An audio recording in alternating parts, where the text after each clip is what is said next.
Today, we have a special treat. We are here at the Punchdown in Oakland, California with Jenny Eagleton, who is going to talk to us all about what they specialize in, which is natural wines, and give us the lowdown. So stay tuned if you want to learn more.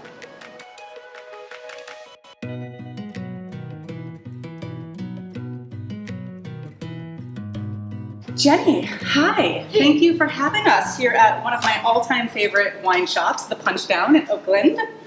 We are thrilled to be here, and I'm thrilled to talk to you because you have so much knowledge and expertise and so many fun perspectives on everything. So tell us a little bit about yourself. Who are you? Tell us who you are. So my name is Jenny Eagleton. I work here at the Punchdown as a bartender, and I do kind of other fun things around California. I spend time working in wineries whenever I can, and then I also write about natural wine. My background is in beer and cider, and that's how I got into wine, and so it's exciting to be here talking to you about all this stuff. Like I said, I live in the Bay Area, and so I used to work down the street, and this is one of my favorite spots because you focus on natural wines and have fun orange wine. So tell us a little bit about what the Punchdown is. Yeah, so the Punchdown's a natural wine bar. We have been open, this is our second location, but we opened, I think, back in 2008, 2009. Ooh, I can't remember. But we were the first natural wine bar in the East Bay, in the San Francisco Bay Area, and I think the third natural wine bar in the U.S. So tell me, what does natural wine really mean? So there's a big conversation around natural wine. There are people who say that it is not a thing. I do have really strong beliefs about it, but I think that there's a pretty good definition. Isabelle Legeron and a couple other people have written this. She's a master of wine and also the founder of Raw Wine Fair, which is the biggest natural wine fair in the world. They do it all around the world. Cool. And her definition is that the grapes to make the wine are grown organically or biodynamically. The wine is unfined, unfiltered, not chemically or mechanically manipulated, which is like that's a big thing to talk about, just because it encompasses a lot of things. Minimal added sulfur, hand harvested, and undergoes native yeast fermentation. Wow. So in the most simple way, the aspiration is to make wine whose only ingredient is grapes. And not a lot of manipulation or kind of touching of it afterwards, right? As part of a process. Right, and there's many different arguments for why that's a good thing.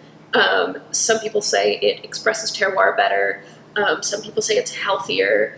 Some people say natural wine doesn't give you hangovers. Not true.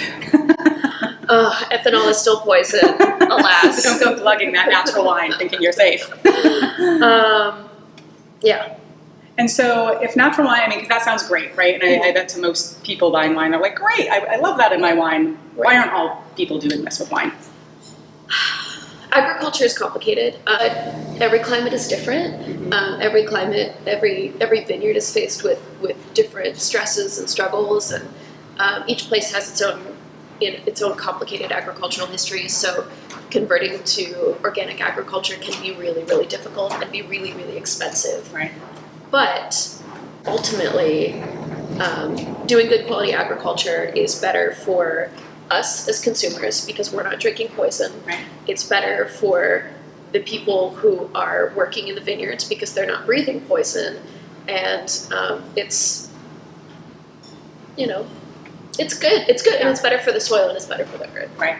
And so just to clarify, you don't have to be certified organic to be natural, right? It's just because that's a whole different cost and a whole different process to get certified by a government as organic. And this goes back to the issue of the thing of those people who say that natural isn't real. Natural's not a thing. Right. And the argument there is that there's no legal definition of what makes natural wine natural. It's a self-organized community. And I always like to say that natural wine is aspirational because there's no such thing as non-interventionist wine. Right. You have to do something. You have to pick the grapes. You have to press them. It's a difficult term to negotiate, but ultimately it's not about the word. It's about the work. So I feel like a perception that a lot of people have when they hear the term natural wine is funky or funk, which I am a funk lover, and I'm always looking for funk. But a lot of people that scares them away. So are natural wines always funkier? What does that even mean when people say funk? So funk is Funk is a fun thing to talk about. Funk is also alienating. Not all natural wines are funky. Yeah. The main source, there's a couple of sources of what some people call funk, but I also have a very specific definition of that thing. So I think some people are just a little bit confused by the broad variety of flavors that show up in the unusual grapes that also are kind of a part of natural wine, like the going back to the land thing, exploring native varieties in different countries around the world. I think that is something that takes people by surprise. But whenever somebody asks me what funk is, I say, you know how cheese can sometimes smell like feet but taste amazing? Yeah. Wine is like that too. Yeah. And it's bacteria. Wine is made from bacteria. It's not a bad thing. Because most natural wines have, or I guess depending on whose definition you're using, all natural wines have minimal added preservatives. There's more opportunity for there to be kind of funk that grows in there, bacterial funk that grows in there. So sometimes you'll get kind of twangy kombucha flavors. Sometimes there's bread and wine, which for beer lovers like us, sour beer is like great. You want bread. Yeah, you can get some like lactic funk sometimes, some tartness. So it's almost like because you're touching the wine less, you're interfering with the process less. It kind of breeds a better ground for the bacteria to kind of do their thing. Oh, yeah. And so you get different flavors and profiles, and some of that tends to be a little funkier. Totally. You know, if people are out there and they're hearing this and they're interested in natural wines and they really want to kind of look for natural wines and find them, easy to do if you're here at the Punch Down, right, because everything you guys carry is natural, right? So you come here to your bottle shop and you don't have to worry about that. You know everything here is kind of natural. But otherwise, what are you looking for on labels, at stores, at bottle shops? How are you really making sure what you're getting is natural, if that's important to you? So that's tough because for exactly the reason you just mentioned, not everybody is certified organic or biodynamic. Having a certified organic vineyard is not the same thing as having a certified organic winery.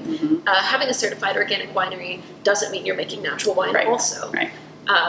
So if you see a label that says USDA certified organic, they could still be putting a bunch of stuff in that wine that doesn't fall under the natural rubric. The way that I started really getting into natural wine is I started paying attention to importers. Okay. If you have a wine and you really like it, notice the person who imported it. Interesting. And investigate that. Or if you have a wine and you like it, go read the importer's website and see what their deal is. So it really does take, so if consumers are kind of thinking, gosh, I'd really like to focus a little bit more on natural wine, it takes a little bit more energy and effort today. Totally, yeah. Unless you find, a great natural bottle shop like this. One thing I also advise people to do is read about natural wine. Alice Firing is like the OG natural wine writer. Read her blog, read her books. Great. Marissa Ross, who writes for Bon Appetit, she only writes about natural wine, and almost all of her writing is online. She's another great person to follow. That's great. So nerd out. If you're interested in natural wine, kind of nerd out about natural wine and find your people, find your tribe, and kind of learn about it that way. I think that's great advice.